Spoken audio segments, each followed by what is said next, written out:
किनाऱ्यावरती बसलेल्या एका गावामध्ये अर्जुन नावाचा एक गरीब इमानदार मच्छीवाला आपल्या आईबरोबर राहायचा. एके दिवशी अर्जुन सकाळी उठून आपल्या कामावरती जाण्यासाठी तयारी करत होता की तेवढ्यातच त्याची आई जोरात खोकलायला लागली.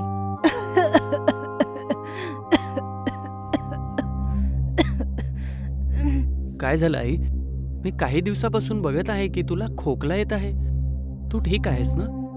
बाळा, आता माझ्यावरती म्हातारपण वाढत चाललंय. म्हातारपणी तर खोकल्याची बिमारी तर साधारण आहे. अर्जुनने जसंच आपल्या आईचा हात पकडला तर त्याला ताप असण्याचं समजलं. अरे आई, तुला तर ताप पण आहे. तू चिंता नको करूस. मी येताना तुझ्यासाठी औषध आणेन. एवढं बोलून अर्जुन जाळा घेऊन घराच्या बाहेर निघून गेला. अर्जुन समुद्राच्या किनाऱ्यावरती बसून चिंतेमध्ये डुबून गेला आणि स्वतःशी बोलला, मी आईला बोललं तर आहे मी बाजारातून तिच्यासाठी औषध आणेल, पण मी औषध आणेल कुठून? माझ्याकडे तर बिलकुलच पैसे नाहीयेत. त्याच्या डोळ्यातनं अश्रू व्हायला लागले आणि तो मोठ्या विचारात डुबून गेला. काही वेळानंतर त्याच्या डोक्यात एक विचार येतो. एक काम करतो, धनीरामकडून काही पैसे उधार मागतो. या गावामध्ये फक्त धनीरामच आहे जो लोकांना कर्ज देतो. एवढं बोलून अर्जुन सरळ धनीरामच्या हवेलीकडे निघून गेला. धनीराम गावातला सगळ्यात संपत्ती आणि धनी व्यक्ती होता. अर्जुनला बघून त्याच्या चेहऱ्यावरती व्यंगभरी हास्य आलं. अरे अर्जुन, तू माझ्या हवेलीमध्ये. तुझ्यासारख्या गरीबाचा माझ्या हवेलीत काही काम नाहीये. काय तुला माहिती नाही ही गोष्ट? धनीरामजी, माझ्या आईची तब्येत काही दिवसांपासून खूप खराब आहे. तुम्हाला तर माहितीच आहे, मी गावातला सगळ्यात गरीब मासेमार आहे. मला काही पैसे द्या ना उधार. हळूहळू करून तुमचे पैसे वापस देईल. हे ऐकून धनीराम हसायला लागला. कुठून देशील परत? मी तुझ्या जाळ्यामध्ये तर 1 किंवा 2 माशापेक्षा जास्त काही फसलेले बघितले नाही. एवढेच मासे तुझ्या जाळ्यात फसतात ज्याच्यामुळे तुझ्या आणि तुझ्या आईचं पोट भरतं. आणि मी तुझ्यासारख्या भिकाऱ्याला कर्ज देत नाही. मी कर्ज त्यालाच देतो ज्याला कर्ज फेडायची ताकद असते. तुझी हालत अशी आहे की तू माझं कर्ज कधीच नाही देऊ शकत. चल निघ इथून आता. धनीरामने अर्जुनला अपमानित करून हवेलीच्या बाहेर काढून टाकलं. अर्जुन तुटलेल्या मनाने परत समुद्राच्या किनाऱ्यावरती जातो आणि त्याने तो जाळ परत पाण्यामध्ये टाकला. त्यानंतर त्याच्या जाळ्यामध्ये एक मछली फासते. काश माझ्या जाळ्यामध्ये एका माशाच्या जागी खूप सारे मासे राहिले असते तर त्यांना विकून मी आज काहीतरी औषधं आणले असते. निराश होऊन तो घराकडे निघून जातो. काय झालं बाळा? काय तू माझ्यासाठी दवाई आणलीस? अर्जुनचे डोळे भरून आले. त्याच्या आईला सर्वच समजलं. काही हरकत नाही बाळा, तू उदास नको होस. तसं पण मला काही एवढं गंभीर बिमारी नाही आहे. हे तर म्हातारपणीची बिमारी आहे. आम्ही गरीब लोकांची बिमारी तर दवाईशिवायही ठीक होऊ शकते. अर्जुन काहीच नाही बोलत. चुपचाप तो आपल्या पलंगवरती झोपतो. दुसऱ्या सकाळी अर्जुन परत समुद्र किनारी मछली पकडायला निघून जातो. सकाळ ते संध्याकाळपर्यंत तो जाळ घेऊन फक्त बसलेला होता, पण एक पण मछली नाही फसली. हे देवा, आज माझ्या जाळ्यात एकही मासे नाही. आज जर मी असाच घरी गेलो तर मला आणि माझ्या आईला असंच उपाशी राहावं लागेल. त्याच वेळेला त्याच्या जाळ्यामध्ये एक मछली फसली. चला, कमीत कमी माझ्या आईला उपाशी तर नाही राहावं लागणार. तेवढ्यातच ती मासोळी माणसाच्या आवाजात बोलली, मला सोडून दे.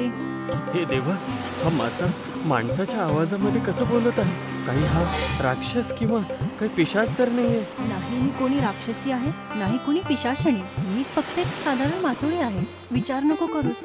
जर तू मला सोडलंस तर मी तुला एक अनमोल मोती देईन, ज्याने तू तुझ्या आईचा इलाज करशील. तुला कसं माहिती आहे की माझी आई आजारी आहे? मी एक मायावी मछली आहे. मी ज्याला बघते त्याचा भूतकाळ माझ्या डोळ्यासमोर येऊन जातो. अर्जुनच्या डोळ्यातनं अश्रू व्हायला लागतात. जर तुम्हाला मोती नसता दिला तरी मी तुला सोडूनच दिलं असतं. अर्जुनने त्या मासोळीला समुद्रात सोडून दिलं. तिच्या डोळ्यातनं रंगीबेरंगी किरणे बाहेर आली आणि अर्जुनच्या समोर एक नवीन किमती मोती प्रकट झाला. मछली समुद्राच्या लहरांमध्ये पोहत पोहत त्याच्या डोळ्यासमोरून ओझळून जाते. हा तर खूपच किमती मोती आहे. हा खूपच चांगल्या दामाने विकला जाईल. अर्जुन चुपचाप मोती घेऊन आपल्या घरी निघून जातो आणि आपल्या आईला त्या मोती दाखवून सगळी घटना सांगितली. या घटनेबद्दल कोणालाही सांगू नकोस आणि मोतीला कोणत्या चांगल्या दुकानात जाऊन विक. ही मोती खूप किमती वाटत आहे. आता तुझ्या आजारपणाचा इलाज मी चांगल्या डॉक्टराकडून बरोबर करेल. दुसऱ्या सकाळी अर्जुन तो मोती घेऊन आपल्या गावातल्या सेठ धरमदासच्या दुकानात जातो आणि त्याला ती मोती दाखवतो. सेठ धरमदास, मला ह्या मोतीची किंमत तुम्ही किती देणार? सेठ धरमदास मोतीला बघून एकदम चकित होतो. ए अर्जुन, हा मोती तुला कुठे मिळाला? तुला याच्याशी काय करायचं? हा मोती मला कुठून भेटलाय? बस हे समजा की हा मोती माझा आहे. सेठ धरमदासच्या मनामध्ये लालच येतो. तो मनातल्या मनात बोलतो, हा मोती तर खूपच किंमत आहे. याच्या किमतीचा अंदाजा ह्या मूर्खाला नाहीये. याला थोडेसे पैसे देऊन टाळतो. सेठ धरमदासने काही पैसे काढून अर्जुनला दिले. अर्जुन पैसे बघून बोलतो, मला तर वाटलं की हा मोती खूपच किमती असेल. मी याची किंमत तुला एवढीच देऊ शकतो. अर्जुन काही वेळपर्यंत विचार करत राहिला. चला ठीक आहे, मला तर आता हे एवढे पैसे खूप आहेत. मला तर फक्त माझ्या आईचा आजारपण दूर करायचं. एवढं बोलून अर्जुनने मोती ते सेठ धरमदासला देऊन पैसे घेऊन तिथून निघून गेला आणि मग आपल्या आईचा इलाज करायला लागला. दुसऱ्या दिवशी सेठ धरमदास तो मोती घेऊन धनीरामच्या घरी जातो. धनीराम, मला माझ्याकडे तुमच्यासाठी काहीतरी आहे. ते मोती तो धनीरामला देतो. हा खूपच अद्भुत आणि किमती मोती आहे. हा तुझ्याकडे कसा आला? सेठ धरमदास हसत बोलतो, जर मी तुम्हाला सांगेल तर तुम्हाला विश्वास नाही बसणार की हा मोती मला कोणी दिला. कोणी दिला? हा मोती मला गावातला सगळ्यात गरीब मासेमार अर्जुनने दिलाय. धनीराम पूर्णपणे चकित होतो. तोच अर्जुन जो काल परवा माझ्या घरी आला होता कर्ज मागण्यासाठी. त्याच्याकडे एवढा किमती मोती कुठून आला मला नाही माहिती, पण मी त्याला खूप कमी पैसे देऊन टाळून दाखवलं. शहरामध्ये हा मोती लाखोत विकेल. तुमची तर शहरात खूपच चांगली ओळख आहे. तुम्ही याला शहरामध्ये विका आणि जोही लाभ होईल त्याला आपण अर्ध अर्ध करून घेऊ. पण त्याच्या मनामध्ये आता लालच आला होता. एक काम कर सेठ धरमदास, अर्जुनवरती लक्ष ठेव. काय माहिती त्याच्याकडे अजून मोती असेल. जर तो शहरात गेला तर त्याला याची खरी किंमत कळून जाईल आणि तो सगळ्यात श्रीमंत बनेल. तुम्ही बरोबर बोलत आहात. मी आता अर्जुनवरती लक्ष ठेवेल. एवढं बोलून सेठ धरमदास तिथून निघून जातो. काही दिवस निघून जातात. अर्जुनची आई पूर्णपणे ठीक झाली होती. एके दिवशी अर्जुन परत जाळ घेऊन समुद्राच्या किनारी जातो. जसंच त्याने तो जाळ फेकला, दुसऱ्या क्षणातच त्याचा जाळ भारी होतो. असं वाटतंय आज माझ्या जाळ्यात शेकडो मासे फसले. जसंच त्याने ते जाळ बाहेर काढलं, त्याचे डोळे एकदम आश्चर्याने फैलून जातात. जाळ पूर्ण मोतीने भरलेला होता. हे काय, माझ्या जाळ्यात तर तेच मोती फसलेत जे ते मास्याने दिले. सोनेरी किरणांनी चमकणाऱ्या मोतींना बघून अर्जुन पुन्हा चकित होतो. आता मी या मोतींना गावात नाही विकणार, शहरात नेऊन विकेल आणि खूप धनवान होईल. अर्जुन सर्व मोती घेऊन घरी जातो आणि आपल्या आईला ते सर्व मोती दाखवतो. आई, आज माझ्या जाळ्यामध्ये मासे तर नाही, पण हे किमती मोती फसलेले आहेत. तिच्या आईचेही डोळे आश्चर्यचकित होऊन पसरतात. त्याच वेळेला संयोगाने सेठ धरमदास तिथे येतो. अरे अर्जुन, तुझ्याकडे एवढे शेकडो मोती कुठून आले? तुला याच्याशी काय करायचंय की हे मोती कुठून आले? हे मोती माझे आहेत आणि मी हे तुला आता विकणार नाहीये. मागच्या वेळेस खूप कमी किंमत दिली होती. मजबुरीत मी विकलं तर होतं, पण आता तुम्ही इथून जाऊ शकता. सेठ धरमदास क्रोध आणि ईर्ष्याने पूर्ण भरून जातो आणि सरळ धनीरामच्या हवेलीकडे निघून जातो. सेठ धरमदास रागात येऊन धनीरामच्या इथे येऊन आणि त्याला सर्व घटना सांगितली. धनीराम, मी या अर्जुनकडे खूप मोती बघून आलोय आत्ताच आणि ते खूप जास्त होते. कमीत कमी करोडोमध्ये त्यांची किंमत असेल. हे ऐकून धनीराम एकदम चकित होतो. मला याच गोष्टीचा शक होता, जो खरा निघाला. जर त्याच्याकडे एवढे मोठे मोती होते तर ते तुझ्याकडून हिसकावले का नाही? तू वेडे झालात का? मी कसं हिसकावू? जर मी मोती हिसकावले असते तर तो ओरडायला लागला असता आणि सगळे मला चोर समजले असते. कसंही करून त्या मोतींला हिसकवायचा उपाय विचार करा. धनीराम गंभीर विचारात डुबून गेला. काही वेळानंतर त्याच्या डोळ्यामध्ये चमक येते. एक उपाय आहे माझ्याकडे.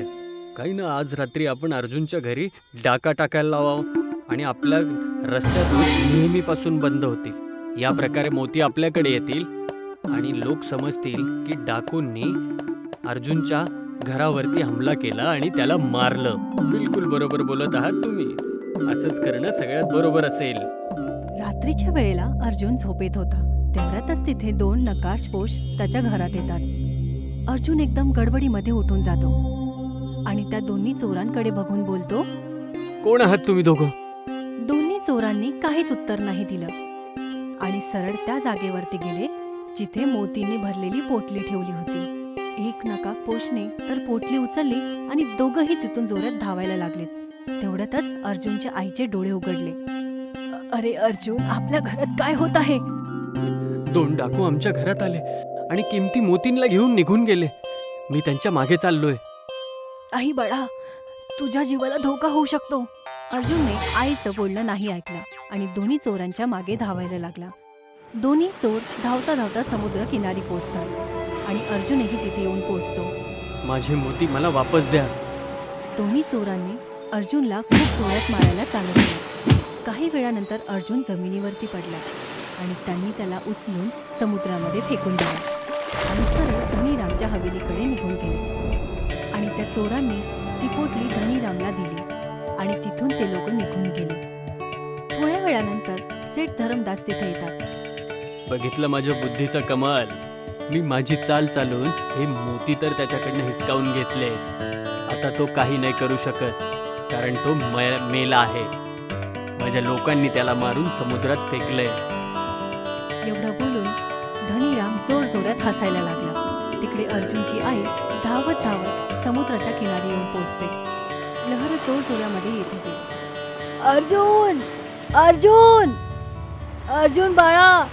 त्यांची नजर जमिनीवरती पडलेल्या रक्तावर जाते आणि ते जोर जोरात रडायला लागतात. त्या डाकूंनी माझ्या बाळाला मारलं. त्यांनी त्याला समुद्रामध्ये फेकलं.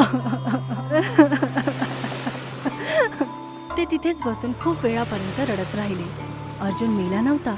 तो फक्त बेहोशीच्या हालतमध्ये समुद्रामध्ये पोहत होता. वाढती लहर त्याला एक वेगळ्या दिशेने घेऊन जात होती. सकाळ झाली होती. सूर्याच्या पहिल्या किरणाने अर्जुनचे डोळे उघडतात. तो चकित होऊन उठतो आणि सगळीकडे बघायला लागतो. तो एक सुंदर द्वीपवरती होता. हे तर खूप सुंदर द्वीप आहे. काय मी काही स्वप्न तर नाही बघत आहे? तो हळूहळू समोर जातो. नाही, हे तर स्वप्न नाही, हे तर खरंच आहे. तेवढ्यातच त्याची नजर लांब एक भव्य मोतीने बनलेल्या महलावरती जाते. तो महल पूर्णपणे चमकणाऱ्या मोतीने बनला होता. त्याच्या भिंतीतनं खूप सुंदर आणि सुनहरी किरण बाहेर येत होती.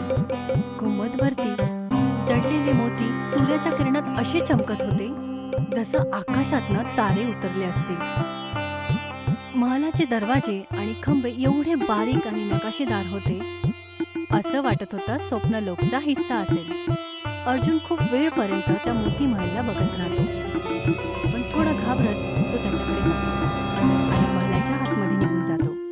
अर्जुन जसंच मोतीच्या महलच्या आतमध्ये जातो तेवढ्यातच त्याच्या कानावरती एक सुरेख आवाज येतो. तर तो शेवटी आलाच. अर्जुनने पलटून बघितलं तर त्याच्या समोर एक सुंदर मुलगी उभी होती. कोण आहेस तू? मी या मोती महलची राजकुमारी आहे. तू तर मला आधीपासून ओळखतोस. मोती महिलाची राजकुमारी? आणि मी तुला आधीपासून कसं जाणतो? मला काही समजलं नाही. तुला आठवतं काही वेळा आधी तुझ्या जाळ्यात एक मछली फसली होती? हो, आणि त्या मास्याने माझ्यासोबत मनुष्याच्या आवाजात बोलला होता. ती मासोळी मीच आहे.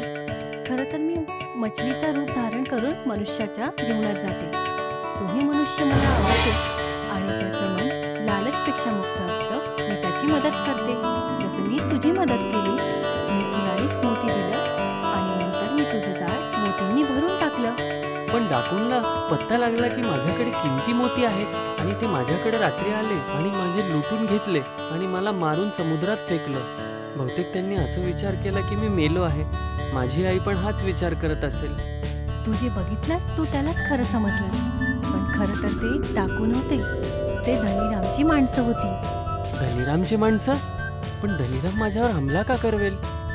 कारण तू एक मोती सेठ धरमदासला विकलास आणि त्यांनी तो मोती धनीरामला दिला आणि धनीरामच्या मनामध्ये लालच आला. त्याने सेठ धरमदासला बोलले की तुझ्यावरती नजर ठेवायला. हो, मला लक्षात आलं. जेव्हा मी मोतींना भरलेलं जाळं घरी घेऊन आलो तेव्हा धरमदास माझ्याकडे अचानक आला होता. त्यांनीच धनीरामला सगळं सांगितलं. धनीरामने योजना बनवून आपल्या माणसांना तुझ्या घरी हमला करायला सांगितलं आणि मोती लुटून घेतले. त्याने तुला मारायचाही विचार केला, पण मी तुला वाचवलं. अर्जुनच्या डोळ्यामध्ये अश्रू आले. धनीराम एवढा नीच आणि नालायक निघेल मी कधीच विचार नव्हता केला. आता माझी गोष्ट लक्ष देऊन ऐक. मी तुला परत खूप सारे मोती देईन. तू सरळ गावी नको जाऊस, आधी शहरात जा आणि या मोतींना विकून खूप सारे पैसे घेऊन परत ये. तेव्हाच तू अमीर बनू शकणार. तेव्हा सेठ धरमदास त्याच्या स्वभावानुसार तुला विचारायला नक्की येणार की एवढं धन कुठून आलं. तेव्हा तू त्यांना सांग की तुला हे मोती महलच्या राजकुमारीने दिले आणि त्यांना इकडचा पत्ता दे. पण मी या द्वीपचा पत्ता त्याला कसं सांगू? मला स्वतःच नाही माहिती. जेव्हा ते विचारतील तेव्हा त्यांना बोल त्यांचा जहाज समुद्रात उतरवायला आणि एक मोती हातात पकडायला. जसं जसं जहाज समोर जाईल मोती रंगबिरंगी रंगाने चमत्कार दिशा दाखवेल. त्याच दिशेने जहाज मोडायला सांग. ते सरळ मोती महलपर्यंत पोहोचतील. ठीक आहे, जसं तुम्ही म्हणताल मी तसंच करेल. राजकुमारने अर्जुनला खूप सारे किमती मोती दिलेत. आपले डोळे बंद कर. अर्जुनने डोळे बंद केले. काही वेळानंतर जेव्हा त्याने डोळे उघडले, तेव्हा त्याने स्वतःला गावातल्या समुद्रकिनारी उभा बघितलं. अर्जुन घरी नाही गेला, तो सरळ शहरात गेला आणि मोतींना विकलं आणि मोतींची किंमत त्याला करोडोमध्ये भेटली. अर्जुन खूप सारा धन घेऊन गावी परत आला. बाळा, तुला बघून माझ्या जीवात जीव आला. मला वाटलं की तू या जगातच नाही राहिलास. ज्या मुलाकडे तुझ्यासारखी आई असेल त्याला काय होणार आहे आई? काही दिवसानंतर अर्जुन गावातला सगळ्यात धनवान व्यक्ती बनला. त्याची तुटलेली झोपडी आता एक आलिशान हवेलीमध्ये बदलली होती आणि तो गावातल्या खूप काही जमिनीचा मालिक बनला. हे सर्व बघून धनीराम मनातल्या मनात जळून उठला. अर्जुन तर मेला होता ना, हा वापस कसा आला?